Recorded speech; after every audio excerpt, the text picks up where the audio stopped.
ময়মনসিংহের মুক্তাগাছা উপজেলা ছাত্রদলের নতুন কমিটিতে বড় দায়িত্ব পেয়েছেন ছাত্রনেতা সৌরভ দত্ত। তাকে মুক্তাগাছা উপজেলা ছাত্রদলের নবগঠিত কমিটির নতুন দপ্তর সম্পাদক হিসাবে মনোনীত করা হয়েছে।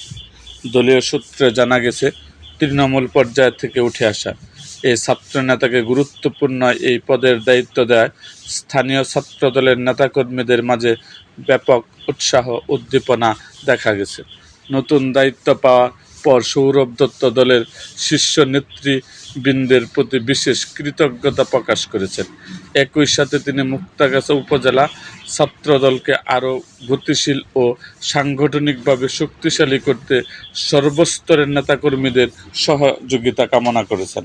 সাংগঠনিক নিয়মে এই নতুন কমিটির হাত ধরে আগামী দিনে মুক্তাগাছা জাতীয়তাবাদী ছাত্রদলের কার্যক্রম আরও বেগবান হবে বলে আশা প্রকাশ করেছেন দলের সাধারণ সমর্থক ও তৃণমূলের নেতাকর্মীরা।